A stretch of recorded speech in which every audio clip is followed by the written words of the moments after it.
ሰላም ውድ የኢርሳት ቴሌቪዥን ጣቢያ ተከታታዮች፣ የዛሬ ሰኞ ግንቦት 11 2026 አጫጭር ዜናዎችን ይዘን ቀርበናል። እንድትከታተሉን በአክብሮት እንጠይቃለን። የኤርትራውያን መጠለፍ ጉዳይ እያነጋገረ ነው። በትግራይ ክልል የፕሪቶሪያ ውል ከተፈረመ በኋላ በኤርትራውያን ዘንድ የሚደረገው የተለያዩ ወንጀሎች ሲያነጋግሩ መቆየታቸው ይታወቃል። በትግራይ ክልል የኤርትራውያን መጠለፍና ደብዛ መጥፋት በማስመልከት የተለያዩ የክልሉ ባለስልጣናትና የህግደፍ ስርዓት በመቀናጀት ሲያደርጉት እንደነበር ዘገባዎች ያመለክታሉ።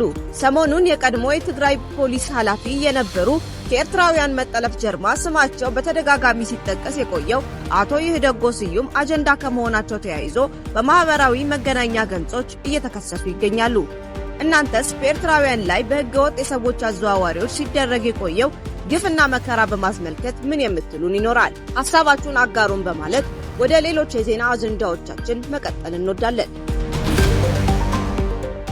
ኢራን በሆርሙዝ ወሽመጥ ላይ የፈረንሳይ ወይም የብሪታንያ ባህር ኃይሎች የሚሰማሩ ከሆነ ወሳኝና ፈጣን ምላሽ እንደምትሰጥ አስጠነቀቀች።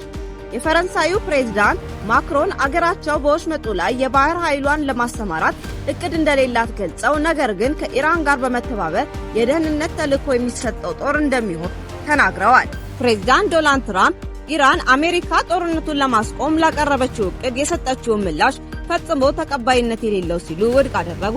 በከፊል ከኢራን መንግስት ጋር ግንኙነት ያለው ታስኒም የቴህራን ምላሽ በአሸማጋይዋ ፓኪስታን በኩል መላኩን ዘግበዋል። የአሜሪካና ኢራን ጉዳይ ወደ ጦርነት ሊያመራ እንደሚችል አንዳንድ ዘገባዎች ይጠቅሳሉ። በሰሜናዊ ምስራቋ የዲሞክራቲክ ሪፐብሊክ ኮንጎ ግዛት ኢቱሪ 69 ሰዎች በሚሊሻዎች መገደላቸውን የአካባቢው ምንጮችና የጸጥታ አካላት ተናገሩ። የዲሞክራቲክ ሪፐብሊክ ኮንጎ ሁኔታ አሳሳቢ ደረጃ እየደረሰ መሆኑን መረጃዎች ያሳያሉ።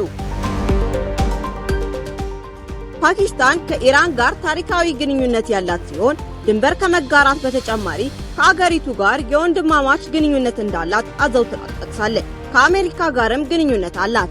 ፕሬዝዳንት ዶናልድ ትራምፕ የፓኪስታን የጦር ኃይሎች አዛዥ አሲም ሙኒር የሚወዷቸው ፊልድ ማርሻል እንደሆኑ ሲናገሩ ተደምጠዋል። ከአብዛኞቹ በተሻለ ሁኔታ ኢራንን ያውቋታል ሲሉም አሞካሽተዋቸዋል።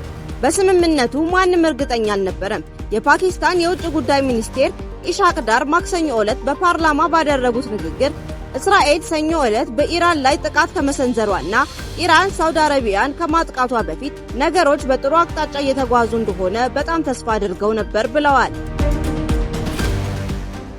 በማዕከላዊ ማሊ በተመሳሳይ ጂሃዲስቶች አደረሱ በተባለ መጠነ ሰፊ ጥቃት በርካታ ሰዎች መገደላቸውን የአካባቢው የጸጥታ ምንጮች ትናንትና ቅዳሜ ያስታወቁ።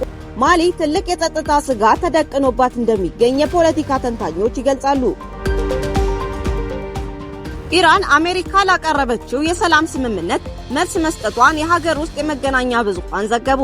ኢራን የአሜሪካና የእስራኤል ጥምር ኃይሎች የካቲት 28 ካደረሱባት ድንገተኛ ጥቃት በኋላ ወታደራዊ ዝግጁነቷን በማጠናከር እንደምትገኝ ይነገራል። እንደ ተባበሩት መንግስታት ድርጅት ከሆነ ተኩስ አቁም ለሚለው ቃል ዓለም አቀፍ ተቀባይነት ያለው ፍቺ የለም። ቃሉ የመጣው ተኩስ ማቆም ከሚለው ወታደራዊ ትዕዛዝ የመጣ ሲሆን ተኩስ መጀመር ለሚለው ትዕዛዝ ተቃራኒ ነው። ይህም ሁለት ተፋላሚ ወገኖች በድርድሩ ወቅት እንደሚወስዱት ትርጉም ሊሆን ይችላል። የተባበሩት መንግስታት ድርጅት ተኩስ አቁምና ግጭት ማቆም በሚሉት ቃላት መካከል ብዙ ጊዜ ልዩነት እንዳለ ገልጿል።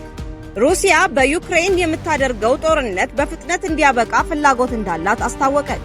አሜሪካና እስራኤል ኢራን ላይ የከፈቱት ጦርነት በዓለም ዙሪያ የሚገኙ ቤተሰቦች ላይ ከፍተኛ የኑሮ ጫና ባስከተለበት በዚህ ወቅት የተወሰኑ ኩባንያዎች እጅግ ከፍተኛ ትርፍ እያገኙ ነው። በጦርነቱ ምክንያት የተፈጠረው እርግጠኝነት ማጣትና ኢራን የወሰደችው ሆርሙዝ ወሽመጥን የመዝጋት እርምጃ የሸቀጦች ዋጋ በመናሩ የኑሮ ውድነትን እያስከተለ ነው። የተቋማት ቤተሰቦችና መንግስታት ኪስም በዚሁ ምክንያት ተፈቷል። በሃንታ ቫይረስ የተመታች የመዝናኛ መርከብ ላይ ያሉ ተጓዦችን የማስወጣት ሥራ በይፋ ተጀመረ።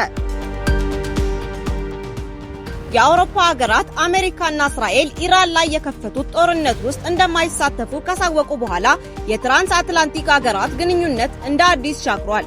የአሜሪካው ፕሬዝዳንት ዶናልድ ትራምፕ የመገናኛ ብዙሃን ቃለ መጠይቆቻቸውንና የማህበራዊ ሚዲያ ልጥፎቻቸውን በመጠቀም በተደጋጋሚ በአውሮፓውያን አጋሮቻቸው ላይ ያላቸውን ቅሬታ ገልጸዋል። አሜሪካን ለ10 ዓመታት ከዘለቀው የሰሜን አትላንቲክ ጦር ቃል ኪዳን ድርጅት ኔቶ እንደሚያስወጡም ጭምር ዝተዋል። በድርጅቱ የመከላከያ በጀትና በዘመናዊ ወታደራዊ ቴክኖሎጂዎች አቅርቦት ውስጥ አሜሪካ ያላት ድርሻ ከፍተኛ ነው። አሜሪካ ከጥምረቱ የምትወጣ ከሆነ የአውሮፓ ሀገራት ያለ ዋሽንግተን ወታደራዊ ድጋፍ አስተማማኝ የመከላከያ አቅም ማሳየት ይችላሉ። ከ2 ወር በፊት እስራኤልና አሜሪካን ቴህራን ላይ ጦርነት ሲከፍቱ የባህረ ሰላጤው ሀገራት ለብሔራዊ ደህንነታቸው አደጋ ናቸው የተባሉ የማህበራዊ ሚዲያ ይዘቶችን የሚያጋሩ ሰዎችን እንደሚያስሩ፣ እንደሚከሱና ከሀገር እንደሚያባርሩ ይፋ አደረጉ። ሀገራት አዳዲስ ህጎችን ማውጣት ብቻ ሳይሆን ይግባኝ የሚባልበትንም መንገድ ገደቡ። እንዲሁም ነባር ህጎችን በመጠቀም ዜግነትን እስከ መንጠቅ የሚደርስ እርምጃዎችን ወሰዱ። ባህሬን የ69 ሰዎችን ዜግነት ከረጠቀች በኋላ የሀገር ውስጥ ጉዳይ ሚኒስቴሯ የኢራንን ጠባጫሪ ድርጊት አጉልቶ ያሳያሉ ድጋፋቸውን የገለጹና ከውጭ ኃይሎች ጋር ግንኙነት የፈጠሩ ግለሰቦችን የባህሬንን ዜግነት ተነጥቋል ሲል አስታውቋል። ውድ የሪሳት ቴሌቪዥን ጣቢያ ተከታታዮቻችን ለዛሬ ያልናቸውን ዜናዎች የቀረቡትን ይመስሉ ነበር። አበቃን። በቀጣይ እስከምንገናኝ ድረስ በደህና እንድትቆዩ እንመኛለን።